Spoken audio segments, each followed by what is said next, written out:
Chairmans Goodlatte, Coble, Ranking Member Watt, members of the subcommittee, thank you for the opportunity today to talk about a subject that I'm very passionate about, which is technology serving humanity. Thank you, John. I'm Jim Fruchterman, President and CEO of Benetech, Silicon Valley's leading nonprofit tech company. Our goal is to see the technology gets used to social needs where the standard off-the-shelf technologies don't fit and where a narrow solution targeted at a social need isn't likely to make enough money to attract a for-profit company. Let me tell you a couple examples of how we use technology for social good. We've been one of the leading providers of software for human rights groups.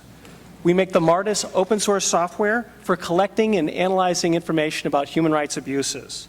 Martis has strong security built in so that governments that repress their people have a harder time spying on the activists that are documenting violations. At the beginning of this year, Benetech wrote the report on Syria with the first accurate numbers of how many people are being killed in that civil conflict. We've also worked with truth commissions and genocide trials. We're actually not a human rights group. We're the geeks that help human rights groups do their job better, more effectively, and more safely. We write software for environmental organizations, helping them manage their projects more efficiently. And we have Benetech Labs, where we're always looking at new ideas. Right now, we're looking at helping America's dairy farmers run their businesses more sustainably, or helping local government deliver clean water more effectively. Bookshare is our largest single project. It's the world's largest online library for people with print disabilities like blindness, dyslexia, and physical impairments that interfere with reading print. We had two breakthrough ideas when creating Bookshare. First, we reinvented the traditional library for the blind by using ebooks delivered digitally rather than human narration delivered through the Postal Service. Second, we crowdsourced the content. Actually, our members with disabilities scanned the books as volunteers and then put them in Bookshare so they could be made available legally to the rest of the community.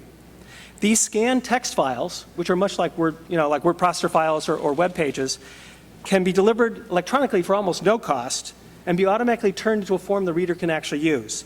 That includes high-quality voice synthesis, where the computer or the device reads the book aloud to the disabled person, or creating large-format print files, or Braille, which can be delivered digitally or through a Braille embosser.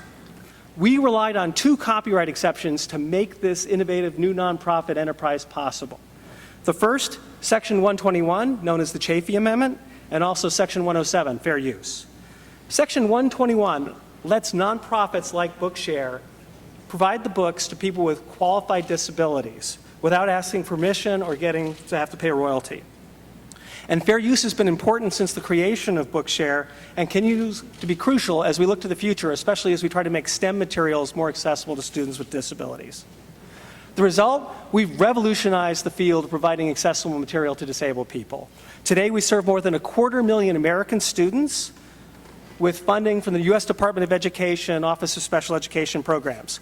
We deliver an accessible book to one of our users for 1/15 the cost of the traditional method of making these books.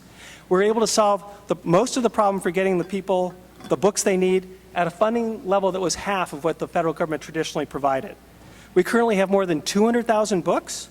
A major driver of this is 200 publishers who give us their digital files at the same time they give them to Amazon and Apple. And this really makes our library grow fast.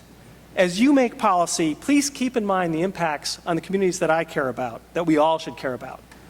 Two specific issues I'd like you to keep in mind. First, the majority of the students that we serve under Chafee are not blind. They're either dyslexic or have physical disabilities, like the brain injuries that many of our returning veterans have suffered.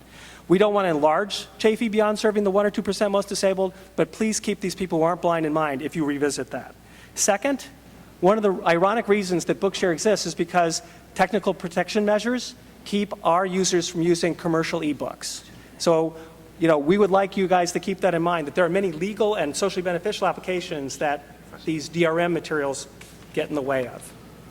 So, our dream at Bookshare is to gradually move away from being the primary source of accessible materials for our disabled users. We're actively working with publishers and the content industry with our Born Accessible campaign. We're hoping to see that all content that they create and deliver digitally is accessible to everybody, not just people who don't have disabilities. In conclusion, intellectual property laws at their best can encourage technological advances, reward creativity, and bring benefits to society. To make this possible, we must keep the balance in copyright. We need to defend fair use as a laboratory for creativity.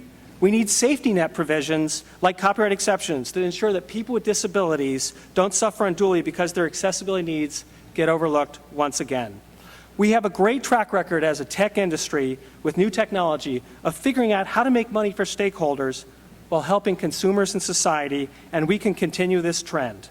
With the leverage of technology and the foundation provided by well-thought-out intellectual property laws and a lot of common sense, we can inspire economic growth and social good.